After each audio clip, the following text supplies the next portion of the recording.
변사체의 신원 확인 및 사망에 대한 범죄 관련성 규명을 위해 순천경찰서에 수사본부를 설치하여 2014년 7월 23일부터 8월 19일까지 28일간 다각도로 수사를 진행하였고 그간 수사 결과를 발표하겠습니다. 먼저 수사 결과의 요지입니다. 변사체에서 채취한 DNA와 지문이 유병헌의 것과 일치했을 뿐만 아니라 유병헌 주치의의 사전 정보와 변사자의 사후 치아 정보가 일치하고 입었던 의복 등에 대한 수사 결과 변사자가 유병헌임을 다시 한번 확인합니다. 이해에 걸친 부검, 법의학, 법곤충학, 생태환경 분석, 송치째 별장 등 주요 장소에 대한 정밀 감식, 혈흔 및 DNA 검사, 의복류에 대한 타격은 검사 등 가능한 모든 과학적 수사 방법으로 증거를 채집 분석하였고 검찰과 협조하여 신윤아, 김영선, 신명희 등 구속 피의자 10여 명과 양혜정, 김명숙 등 불구속 피의자 및 금수원 신도 등 40여 명을 조사하였습니다.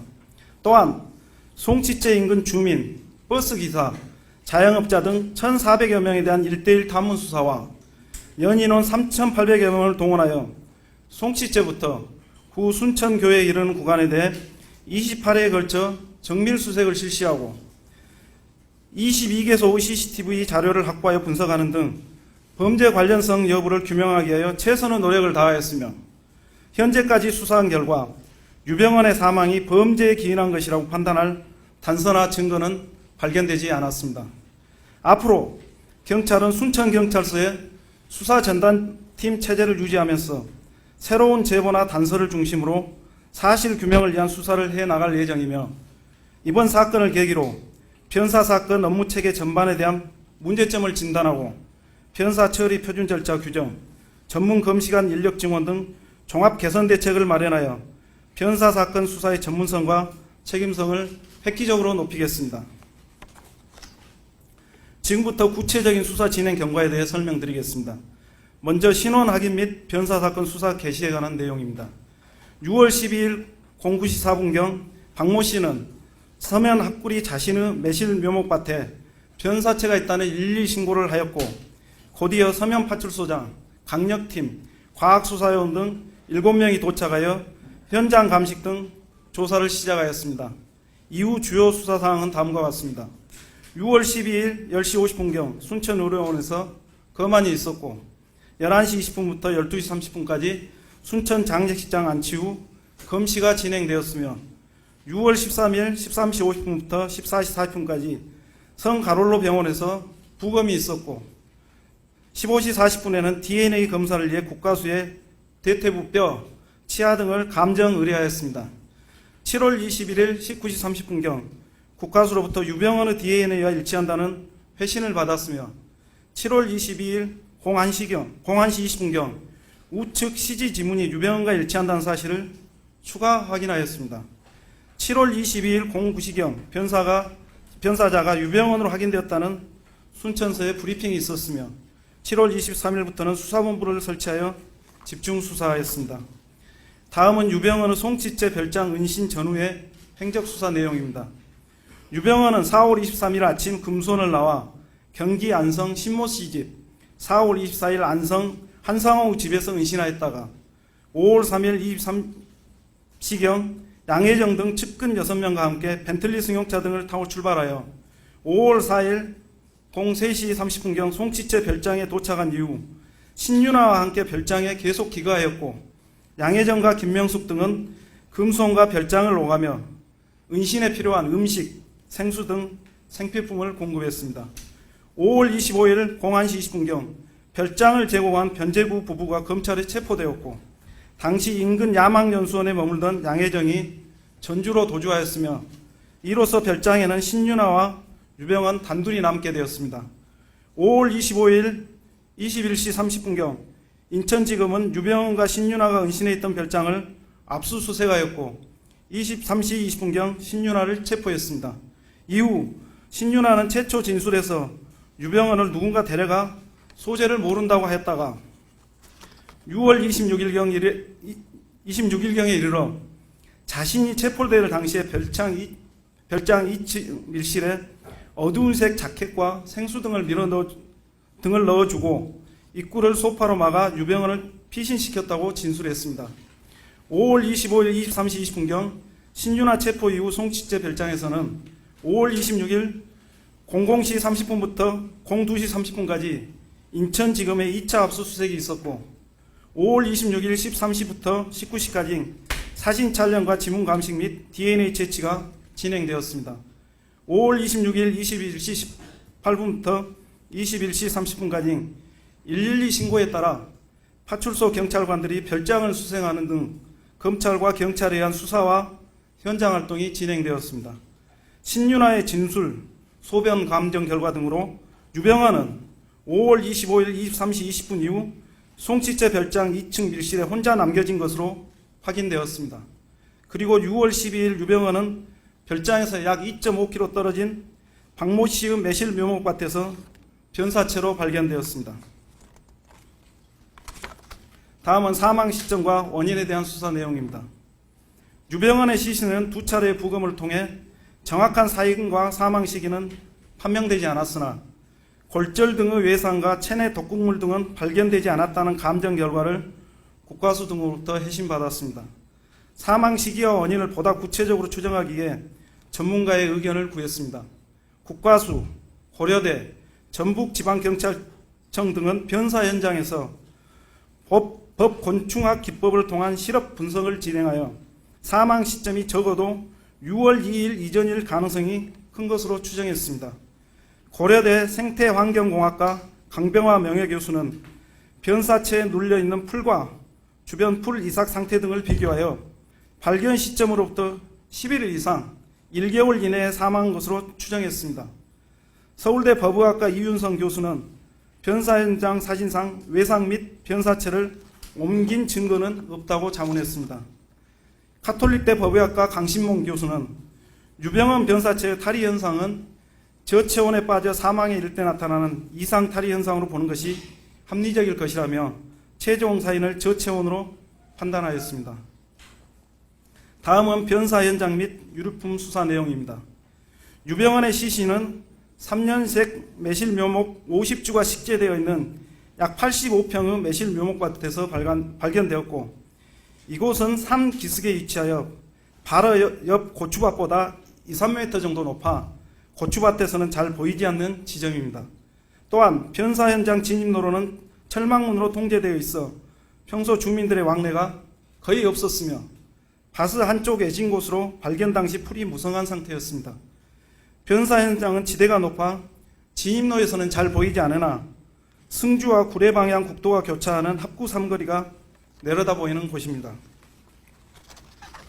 변사체 주변 풀과 관련하여 고려대 생태환경공학과 강병화 교수는 시신 바로 아래 눌려있던 풀은 변사체의 부패된 체액과 광차단으로 녹았고 주변의 풀이 눕게 된 이유는 뿌리 부분이 부패된 체액과 산소 부족으로 죽어가며 누렇게 변하여 시들기 시작했기 때문이라고 자문했습니다. 변사 현장의 유류품에 대해 수사한 결과 다음과 같은 사항을 확인할 수 있었습니다. 육포와 스쿠알레는 별장에서 압수한 것과 동일한 제품이고 유병헌 DNA가 검출되었습니다. 비료포대는 2010년 1월에 생산된 제품으로 구매 내역 추적한 바 변사 현장 인근 철쭉밭을 경작 중인 윤모 씨가 구입한 사실을 확인하였고 이 밭에서 동일한 비료포대가 발견되었습니다. 막걸리 빈병은 적어도 2011년 이전 생산 제품이며 유병헌 DNA가 검출되었습니다. 나머지 소주병 2개, 머스터드 소스통 1개에서도 유병헌 DNA가 검출되었습니다.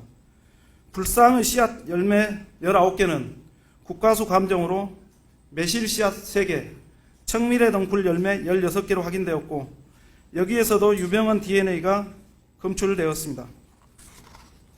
사기 그릇 조각은 별장 인근에서 유사한 것들이 발견되었습니다. 의복류, 돋보기 등은 신윤아, 김명숙, 추경업, 양혜정 등 측근들이 유병헌의 관심을 확인하였습니다. 변사 현장에서 발견된 꿈같은 사랑 청가방은 별장에서 압수한 것과 동일한 것으로 안팎이 뒤집혀 있고 현장 부근에 식재 또는 자생하고 있는 매실과 청미래 등굴 열매, 막걸리, 소주 빈병 등이 들어있었습니다.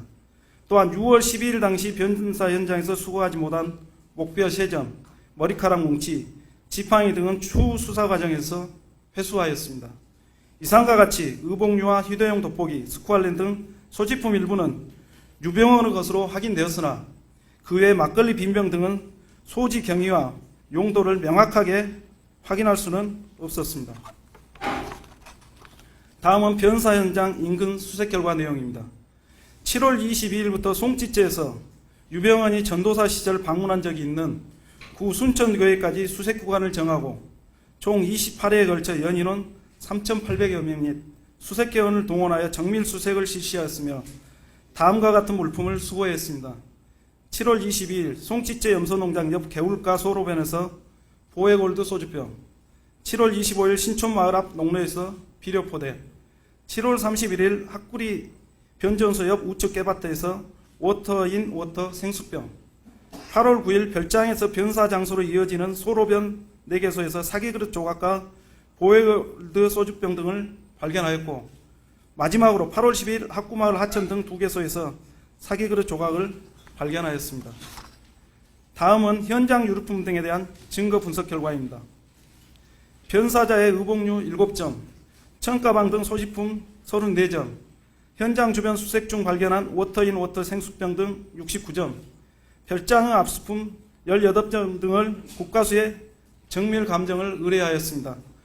유병원 의복류에 대한 손상은과 충격은 감정 결과 예리한 도구 또는 둔기 등에 의한 손상은 없었고, 신발에서 다수의 긁힌 흔적 및 마찰 흔적이 식별되었으며, 특히 우측 신발 우측면에 위쪽 방향으로 나타난 긁힌 흔적은 평상시 도로에서 정상 보행 시 나타나기 어려운 흔적으로 보이고, 내복, 팬티 등에서는 타격 등 외부 충격 시 발견되는 섬유 손상이나 잠재 흔적이 발견되지 않았습니다. 변사체 현장의 청가방 안에 있던 녹색 소주병의 주입구, 점퍼에 있던 스쿠알렌병 주입구, 별장에서 압수한 스쿠알렌 빈병 등에서 유병원의 DNA가 검출되었습니다.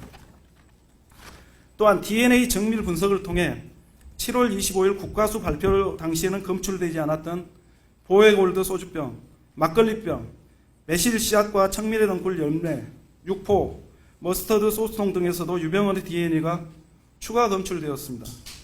송치째 별장과 변사 현장 중간 지점에 위치한 순천 전철 변전소 부근 깨밭에서 발견한 워터인 워터 생수병은 유병원의 DNA가 검출되지는 않았으나 유통기한이 2014년 10월 22일 15시 58분으로 기재되어 있어 이는 별장에서 압수한 생수병과 동일하였습니다.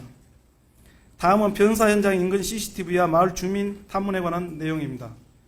학구 상거리를 중심으로 송치째에서 구 순천교회 구간에 설치된 CCTV와 차량 블랙박스 등 녹화 자료를 확보하여 분석했습니다.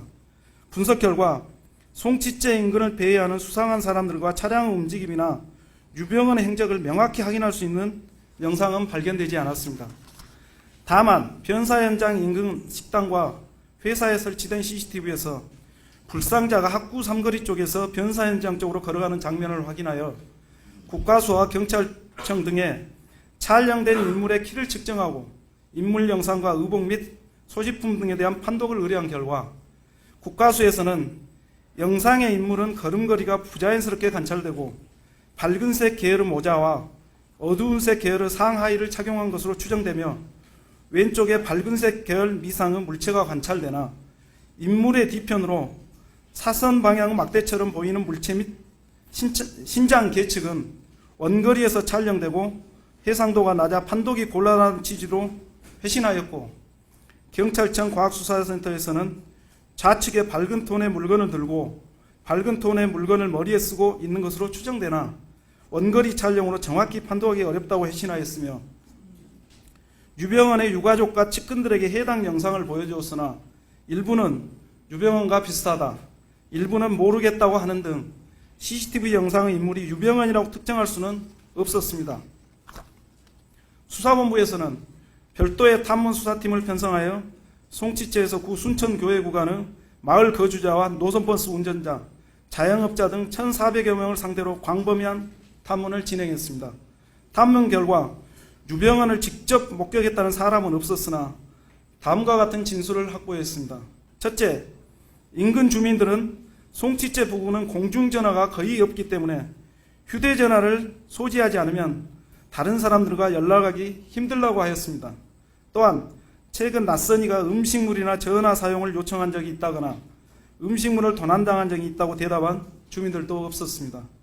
다음으로 학구마을 태봉산 아래 거주하는 박모 씨는 5월 30일경 밤 개 2마리가 평소와 달리 크게 짖어 잠을 못 이뤘다고 하였습니다. 마지막으로 신촌마을 조모 씨, 학구마을 이모 씨 등은 송치째에서 별장 옆쪽으로 흐르는 겨울가는 인근 주민들이 물놀이 가던 곳이었으나 2010년경 염소 농장이 들어서기 시작하면서부터 점차 발길이 끊어졌다고 진술하였습니다. 다음으로는 유병헌의 평소 생활 습관과 환경에 관한 내용입니다. 유병헌은 2005년 이후 대부분 금수원 2층 작업실에서 망원 렌즈를 이용해 사진을 찍으며 시간을 보냈고 평소 잘 걷지 않았으며 별장에 은신한 이후에도 대부분 별장 내에만 있었고 양혜정 등이 햇볕이라도 보게 움직이라고 권유했지만 이 역시 거절하고 칩거했다고 하였습니다. 또한 체온 관리를 해야 몸이 건강하다며 연중 내복을 입었고 잠을 잘 때 항상 모자를 썼다고 하였습니다. 유병헌은 평소 적은 양의 식사를 했는데 별장 은신 이후에는 이마저도 줄여 종이컵 3분의 2 분량씩 하루에 2끼만 먹었고 평소에 스쿠알렌이나 육포를 즐겨 먹었다고 하며 평상시 안경을 쓰지 않는다고 측근들이 일치된 진술을 하고 있고 외부 강연 시에는 보안경을 쓰고 책을 볼 때만 돋보기를 사용하는 정도며 항상 수행원이 있어 지갑이나 휴대폰, 신분증 등은 평소 휴대하지 않는다고 하였습니다. 다음으로 금수원의 도피 조력 관련 내용입니다. 유병헌이 송치째로 은신한 사실은 일부 측근들만 알고 있었을 뿐이며 송치째 별장을 비워줬던 관리인 부부는 물론 순천, 보성지역 신도들조차도 모르고 있던 것으로 확인되었습니다.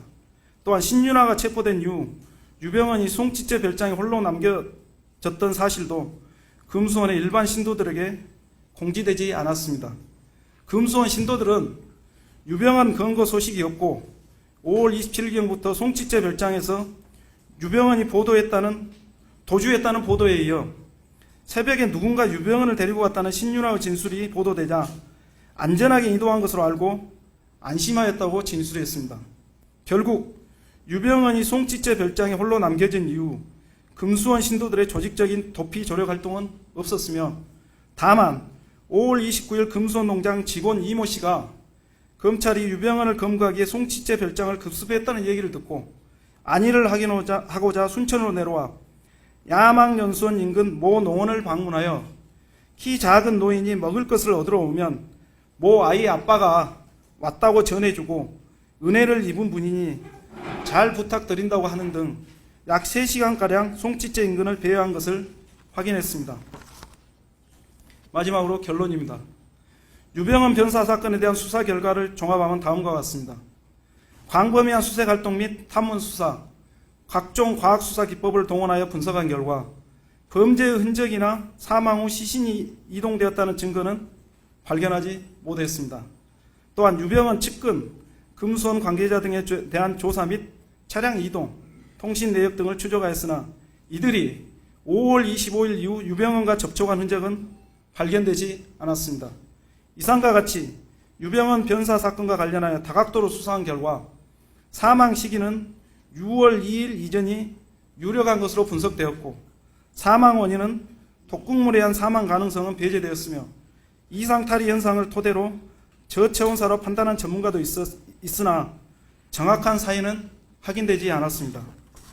결국 유병헌의 사망이 범죄에 기인한 것이라고 판단할 단서나 증거는 발견되지 않았으며 향후 경찰은 순천경찰서의 수사 전담팀 체제를 유지하며 새로운 제보나 단서를 중심으로 사실규명을 위한 수사를 해나갈 예정입니다. 이상 수사 결과를 발표를 마치겠습니다.